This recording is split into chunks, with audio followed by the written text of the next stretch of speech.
جی بسم اللہ الرحمن الرحیم۔ پی جے ایم ٹی وی سے آپ کا بیورو چیف سندھ صوفی عمر دراز پاکستانی۔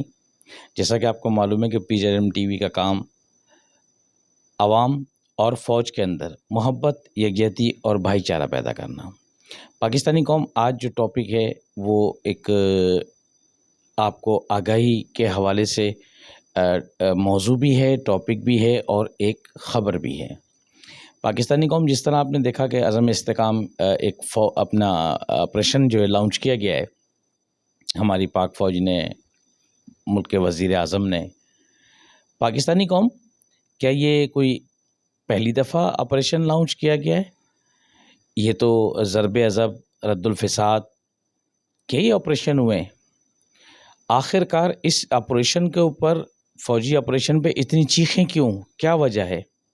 یہ وہی وجہ ہے کہ جو میں آپ سے اسٹریٹ فارورڈ پی جے ایم ٹی وی کے حوالے سے کہنا چاہتا ہوں کہ جتنے لوگ اس آپریشن کی مخالفت کر رہے ہیں تو انہیں یہ شرم آنی چاہیے، انہیں یہ غیرت آنی چاہیے، انہیں تھوڑی سی حیا آنی چاہیے کہ یہ فوج ہماری جو اپنی جانوں کے نذرانے دے رہی ہے اور ہر روز 1، 2، 5، 4 ہمارے فوجی جوان، افسران شہید ہو رہے ہیں۔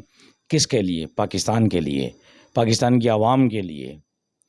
اور جہاں تک بات ان سے چڑھنے کی ہے تو پاکستانی قوم، یہ چہرہ آپ کے سامنے سب آ رہا ہے، خواہ وہ کسی بھی پارٹی کا بندہ ہو، XYZ، جو اللہ اور نبی کے بعد اپنی پاک فوج کا دفاع نہ کر سکتا ہو اور اسی کے اوپر بھونکتا ہو، تو آپ بتائیں وہ کس کے اعلی کار ہیں؟ یہ جو کہتے ہیں کہ جی نئی جنریشن بچی نہیں ہے، نئی جنریشن کو پتہ ہے یہ فوج کے اندر کون جا رہا ہے۔ ہماری نئی جنریشن بھی جا رہی ہے، سب جا رہے ہیں، الحمدللہ بڑے شوق سے جا رہے ہیں۔ پاکستانی قوم، یہ 2 لفظوں کے اندر آپ کو میسیج تھا کہ الحمدللہ پورے پاکستان میں کسی کوئی ایک مخصوص جگہ کے اندر آپریشن نہیں ہو رہا، پورے پاکستان کے اندر بڑی ذمہ داری کے ساتھ بتا رہا ہوں، یہ وہاں پر آپریشن ہو رہا ہے اور یہ ابھی سے نہیں ہو رہا، یہ 25 سال سے ہو رہا ہے۔ صرف آپریشنوں کے نام چینج ہوتے ہیں، اس لیے نام چینج ہوتے ہیں کہ قوم کو آگاہی ہو، قوم کو پتہ ہو کتنے سلیپر سیل ہماری مسلح افواج، ISI، MI، پاک رینجرز، گمنام ہیرو، CTD نے، کالعدم تنظیم کے، TTP کے، داعش کے کتنے نیٹ ورک تباہ کیے ہمارے قومی سلامتی اداروں نے۔ اور کس کے لیے کیے؟ کیا اپنے لیے کیے؟ نہیں، الحمدللہ، بلکہ وہ ڈیوٹی نبھا رہے ہیں جو ان کے سینوں میں لا الہ الا اللہ اور محمد رسول اللہ کی ضربیں لگی ہوئی ہیں۔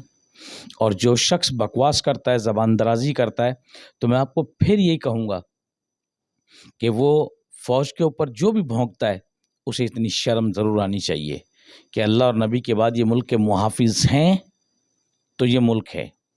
اب ایک بڑی قابل غور بات ہے پاکستانی قوم، بڑی قابل غور بات ہے کہ جو میں کہنے جا رہا ہوں کہ جب ان محترم سیاستدانوں کا کوئی کام اٹکتا ہے، کوئی بات اٹکتی ہے، خود کسی بھی جماعت کا ہو، کسی بھی مذہبی تنظیم کا ہو، تو یہ سب سے پہلے یا تو رینجرز کو فون ملاتے ہیں، یا ISI کے کسی بندے کو ملاتے ہیں، یا MI کے کسی بندے کو ملاتے ہیں، پلیز مدد کریں میری۔ تو کیا اس ٹائم پر ان کو شرم نہیں آتی؟ کیا اس ٹائم ان کو فوج میں ہیرے نظر آتے ہیں؟ اور میں ان سے بھی کہتا ہوں کہ اب فرقوں میں بٹنے کا ٹائم نہیں ہے۔ کیا ایک دیوبند جب اس کی مدد پاک فوج کرتی ہے، خواہ اس میں شیعہ ہو، سنی ہو، دیوبندی ہو، بریلوی ہو، کوئی بھی ہو، فوج کا تو ایک ہی مشن ہے کہ پاکستان کا مطلب کیا، لا الہ الا اللہ محمد رسول اللہ۔ تو کیا وہ دیوبند اگر وہ فوج کو فون کرتا ہے کہ پلیز مدد کریں، تو فوج یہ کہے کہ جی میں تو اہل تشیع ہوں، آپ نے مجھے کیوں فون کیا؟ اور پھر اس ٹائم اپنے مطلب کے لیے جھوٹا دودھ پینے کے لیے تیار ہوتے ہیں۔ پھر کوئی سنی اگر وہاں کوئی دیوبندی افسر بیٹھا ہوا اس کو فون کرتا ہے تو پھر تکلیف کیوں نہیں ہوتی؟ تو بھائی یہ چورن بند کرو، یہ ڈرامے بازی بند کرو، یہ تمام اپنے مذہبی چورن بند کرو، ٹھیک ہے؟ جس فرقے میں بھی آپ فرقے میں رہیں، لیکن فوج کے اندر ڈیوائیڈڈ پیدا نہ کریں، ورنہ ایک دن ایسا ہوگا کہ اللہ اور نبی کے بعد پاکستان کو تو کوئی نہیں مٹا سکتا، یہ جتنے جتنے نہایت نات جمہورے ہیں جو کہ را کے پیسوں پر ان کی فنڈنگ پر پھولتے ہیں، انشاءاللہ ان کا حال تو برا ہونے والا ہے، لیکن ان قریب ان کا بہت برا حال ہوگا۔ پاکستانی قوم اپنا حوصلہ کسی حوالے سے ڈسارڈ نہ کریں، اللہ اور نبی کے بعد نماز سے مدد حاصل کریں، قرآن سے مدد حاصل کریں، اور اپنے قومی سلامتی اداروں کے ہاتھ پیر ناک کان بنیں۔ کسی بھی صورت XYZ کتنا ہی ترم خان کیوں نہ ہو، اس کو فوج کی مدد کی ضرورت ہوتی ہے، اور جب وہ ضرورت پوری ہوتی ہے تو وہ پھر فوج کے اوپر زبان درازی کرنا شروع کر دیتا ہے۔ تو پاکستانی قوم، آپ کسی کے بھڑکائے میں نہ آئیں، اللہ اور نبی کے بعد اپنی پاک فوج پر پورا بھروسہ رکھیں، یہ آپ کو کبھی شرمندہ کبھی رسوا نہیں ہونے دے گی۔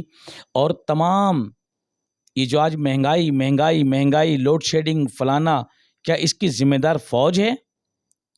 یہ قرآن کی اس آیت کو کہاں فٹ کریں گے اپن کہ جیسی رعایا ویسے حکمران؟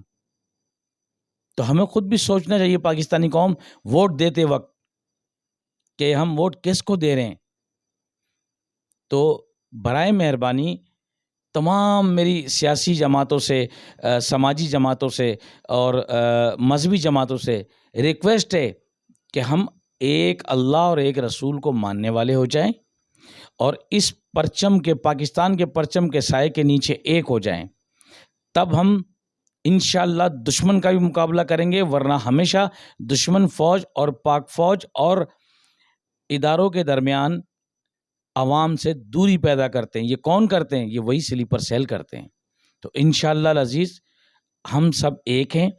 آپ تمام ماؤں سے، بہنوں سے، بیٹیوں سے، بزرگوں سے ریکویسٹ ہے کہ جھوٹے پروپیگنڈے میں نہ آئیں، اپنی پاک فوج کا دفاع کریں، اور اللہ اور نبی کے بعد کسی سے آپ کو ڈرنے کی ضرورت نہیں ہے۔ اب اجازت دیجئے PZM TV سے آپ کے بیورو چیف سندھ صوفی عمر دراز پاکستانی کو، پاکستان زندہ باد، پاک فوج زندہ باد، ISI زندہ باد، MI زندہ باد، پاک رینجر زندہ باد، گمنام ہیرو زندہ باد، تاجدار ختم نبوت زندہ باد، لبیک یا صحابہ، لبیک یا حسین، وطن یا کفن۔